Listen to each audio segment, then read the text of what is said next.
Should players be moving more professional? Are players going to be doing this from now on? Players, you are a business. There is something called the business of a footballer. You are an asset. You are a partnership to the club. People like to make you feel as though you owe them something or you are under their control. You are a robot, and professionals should move like this.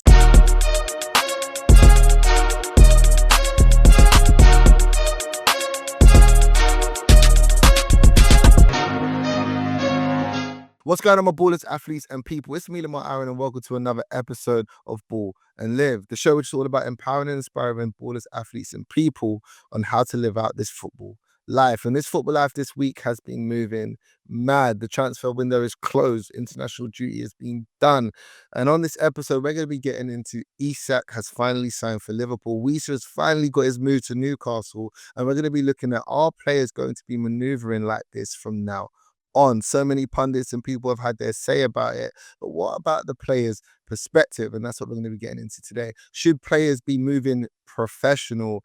And also, like, what player power actually is. I feel like the term player power is getting misused, so we're going to be kind of talking about that today and giving you the blueprint of what that kind of looks like. We're also going to be flipping it on the other side, though, because Marc Guehi has done it by the book. He's been doing it the way that everybody said a player should be doing it, and unfortunately his dream move fell through. And last but not least, we're going to be talking about the situation of Ekitike with France and Cameroon and how he's chosen France, and what the coach of Cameroon has said has sparked the conversation of how players, or the thoughts on how players should be choosing their international representation, how they go about that. I mean, we've seen that Wan-Bissaka now is going to potentially represent Congo. So that's what we're going to be getting into on this episode today. Let's just start off with Isak, because the question of should players be moving more professional? Are players going to be doing this from now on? And it just comes up with this conversation about so many people talking about player power and how it's looking like player power is about a player misbehaving. Now, the context of this conversation, we all know, it's Newcastle moving a certain way. It's Alexander Isak not training. And we've already established that as a player, if you've been required to train, is that wrong? Yes, we've already established that. But the thing that we need to start talking about is this is starting to turn into clubs versus players, and what player power actually looks like. And when we look at this situation, we look at the Wisa situation, these are the players that got their move.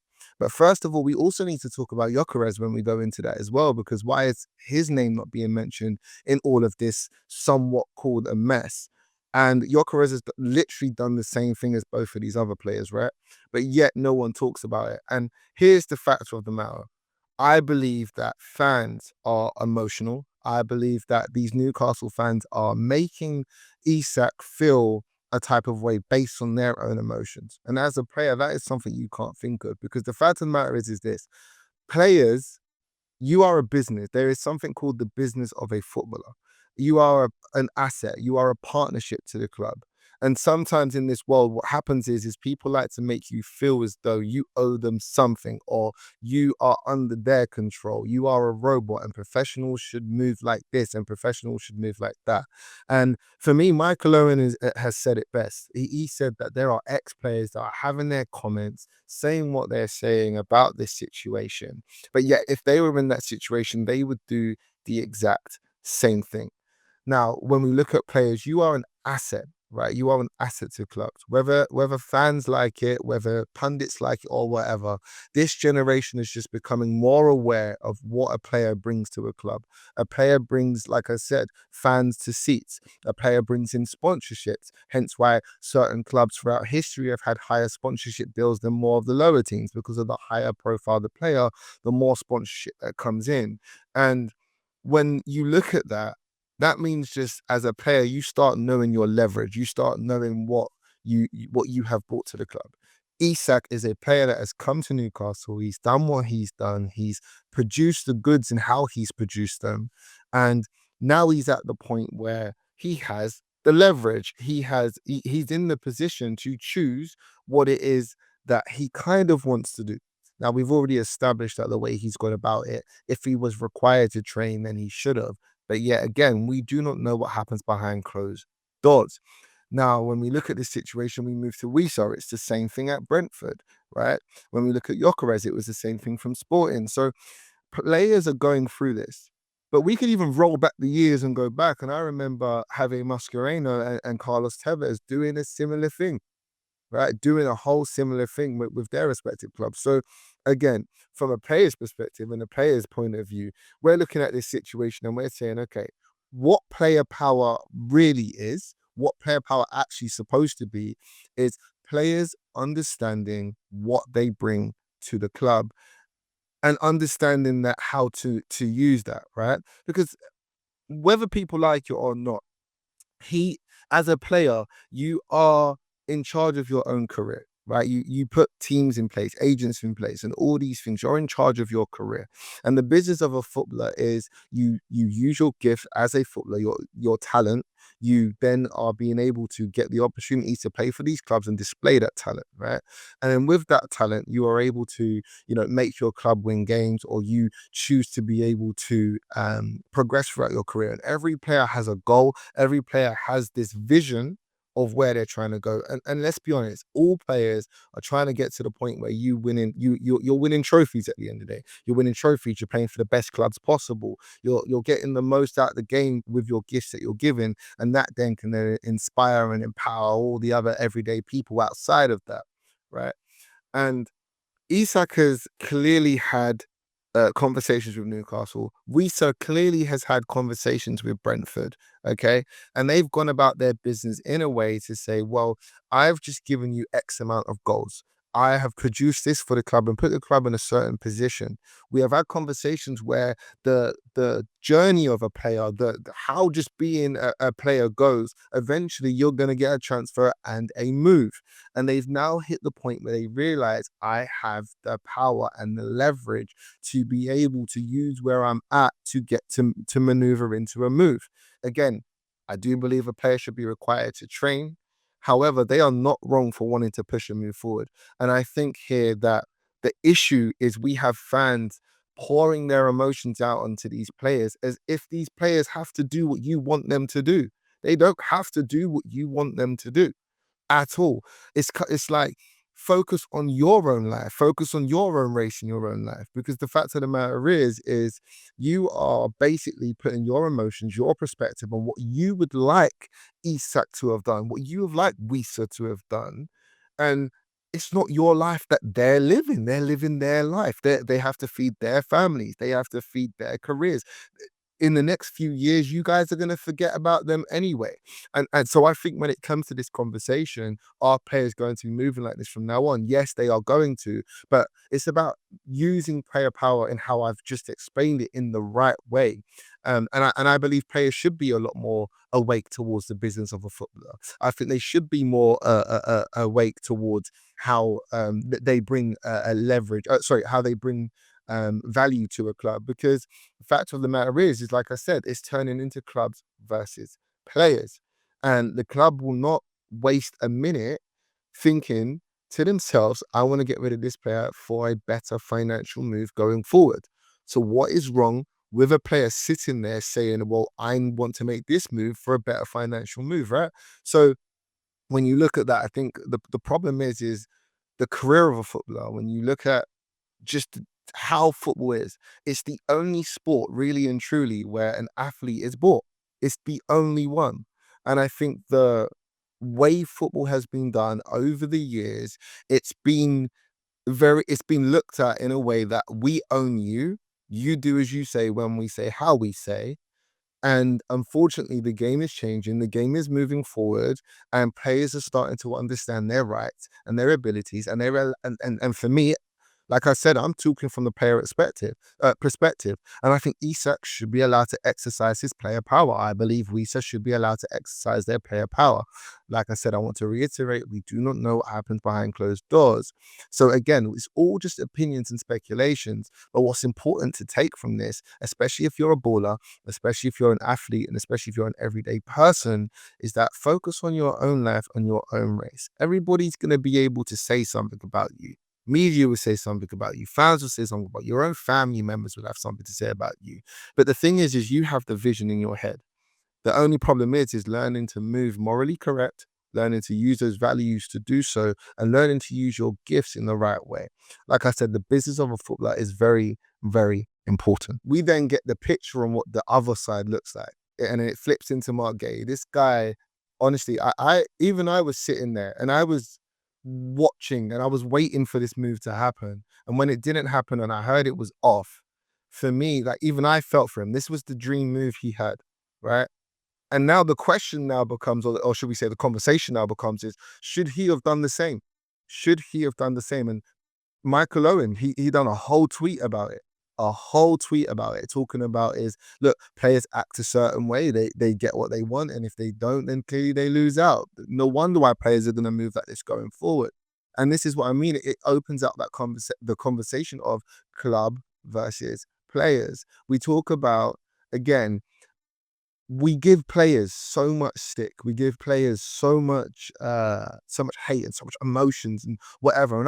And from a fan's perspective, I get it. I understand as a fan, you are emotional. It's the club you support. It's the thing you do. But like I said, we're forgetting that these people are also human. They also have lives. It's like sometimes I feel like that entertainment side of a player it overshadows the human of who they are. It overshadows the human of who they are. And we look at it as the club should be able to do what they want, but the player shouldn't be able to have some sort of fight back. Marc Guehi is a guy who's given Palace everything. He's the club captain. I then went and was speaking to somebody about a comment that came by, and now all of a sudden a fan is talking about how they have mixed emotions and mixed feelings about it now, because if he wanted his move to Liverpool, now he's playing for Palace. So what, does he not want to? I don't know how to feel about it. It was or something along those lines. And this is what I mean by fans' emotions can really get into the heads of players and really can, ruin a narrative that doesn't need to be said. Fans are now going to say, I didn't want him to do this. But then guess what? There are also going to be other fans that are going to be saying, I feel sorry for him. It's a shame. He should have got his move. And then there's going to be other fans that are going to say, we don't want him at our clubs. And there's going to be other fans that's going to produce mixed emotions. We have to quit to silence out the noise and block it out. It's also not right that these clubs get to have their way with you, do what they like, when they like, how they like. And we're going to talk about contracts and say, but he's under a contract. How many times have you seen a company, a business get out of contracts? How many times have you in your workplace tried to get out of a contract for it to benefit you and your family and what you got going on, right? So again, we look at these situations, the Isak situation, the Visa situation, and then we can flip side it and look at the Marc Guehi situation. And you can see that exercising player power in the right ways, the way you should exercise it, knowing that you have the leverage over the club. Because again, it is business.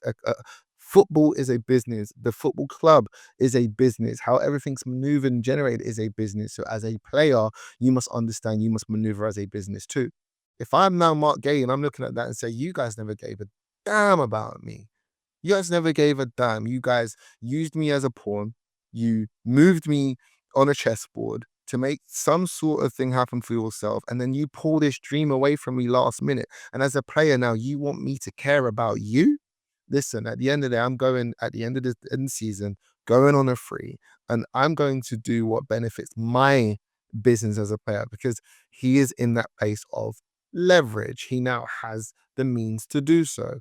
And this is why I say, for me, like, it's really important that people learn the business that you're in.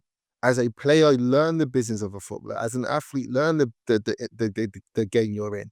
As a everyday person, learn the industry you're working in. Because when you understand that a lot of the time, these organizations, these clubs, they're just playing the business game, and it's really unfair from a moralistic standpoint.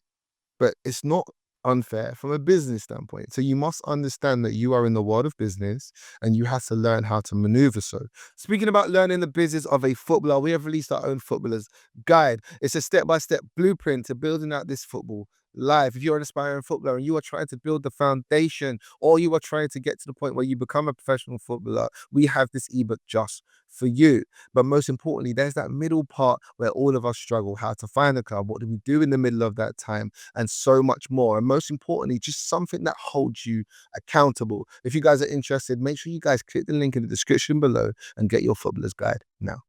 So it's international duty, and we all know that Ekitike has performed for Liverpool, and he's finally got his call up for France.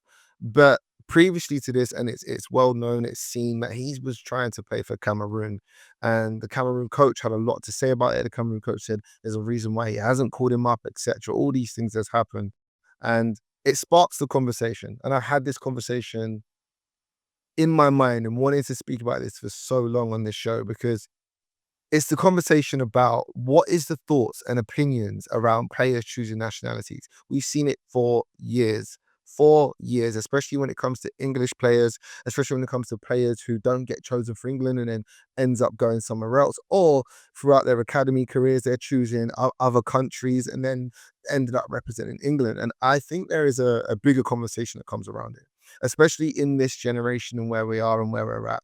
Even down to recently, Wan-Bissaka obviously has represented Congo in his early academy years, then ended up going to represent England in the under 20 sort of phase, and then now he's at wanted to play for or potentially being called up to Congo again. So this conversation, I think, is very important when it comes to this football life and understanding what is it about players choosing nationality. We are in a very multicultural, a very dual heritage generation. Players who have parents from multiple places, players who have parents who are born in one place, but then guess what? The child is born somewhere else. And let's be honest, like let's be totally honest. I have the opinion of it's getting very confusing on choosing what nationality to represent. There's so much that goes into this, right? And when you look at a story like a Declan Rice or a Jack Grealish, these are two players that represented Ireland at academy stage, and then ended up getting snubbed or felt a type of way from when they chose England. And then now we're seeing, Ekitike going through the situation. We've had conversations of Raheem Sterling. Could he have represented Jamaica? Certain players like Mikel Antonio doesn't get choose for England, ends up going and representing Jamaica and this, that. And it's the question of, are these countries second choices? I don't think it's as blunt to look at it like that. I think we have to look at it from the perspective of many players and have their own sort of reasonings, right? They have their own reasons behind things. And let's take it from this perspective. One, you have that player who is born and raised in a certain country. Yes, their parents could be African. Yes, their parents could be Irish. Yes, their parents could be from somewhere else, right? But guess what? They are born and raised in a certain place. So your friends are from the country that you was born in. The lessons and the things that you've learned throughout your life, the environment you've been raised in, right? Let's just take Ekitike, for example. His environment that he's raised in and that he knows is French. His family at the moment were living in France. There's so many things that go into that. And yes, his heritage is from Cameroon. So for me, it's that when he's choosing to play for France, is that a choice that he's making due to the fact of that is just what he knows? But then we also see that he's trying to choose Cameroon, and is that a second choice? Well, if you're from a dual heritage background, you might understand it a bit more because it is really difficult to choose that. When we look at just history alone, we're looking at migration and immigration and things that have happened. People who have fled war, people who have been able to get their children to safety and set up camp in other countries. We've seen multiple races in multiple countries now, especially in this generation coming alive. More and more players who are playing for Spain who are maybe more black within their heritage. We're looking at people who are Dutch, who have Ghanaian backgrounds. Again, there is so much that can go into this. Yes, your parents may be from somewhere. Yes, they did everything they can. But when you're being raised somewhere, when you're being raised in an environment, sometimes that is all you know. We can look at the brothers, Rafinha and Thiago Alcantara. One represented Spain, the other represented Brazil. Does that mean one is wrong or right, or this one is stubbing this country, that country? And I think in football, when it comes to representing your country, it's starting to potentially hit a grey patch and a grey area, and it's starting to look at, you know, are you just doing this for the trophies? Are you just doing this because you get to have a potential better career and do so? Are they wrong for doing that? Like, what are your thoughts on it? Because for me, where I stand, I just think it's a tricky place to be. It's a real tricky place to be, and I think it's very harsh, and I think it's hard to really sit there and kind of make a player feel a type of way because they didn't represent this half of themselves or that half of themselves, or they didn't represent where their parents are from. Because you got to remember, they are born in a certain place. For me, again, it's one of those ones, it depends on what suits you. It depends on what you feel. I believe when it comes to choosing your nationality, you have to choose the place that feels more like you and feels more like home and feels more like what you represent. And I think that's the choice. That's the way a player should be choosing. Do I think players are wrong that, again, players like Tammy Abraham, for example, chosen to represent England, and all these other players who chose to represent maybe a country of higher stature or higher ranking? Do I think they're wrong for doing that? No. Do I then think they're wrong for then saying, okay, well, clearly they don't want me to represent that, but I also have another heritage that I could be represented by? Do I think they're wrong for then going there? Yes and no. I think yes, because again, I believe you should stand on the choice you make. But also, two, I also understand the fact that you represent multiple countries. If you're still here, that means you want to take your football career seriously. And every aspiring player needs to build a plan, a blueprint. And that is why we created our Footballer's Guide for players just like you. Head to the link in the description, buy our ebook, and start taking control of your blueprint today. Oh, and one more thing. Don't forget to like, comment, subscribe, and share. Love.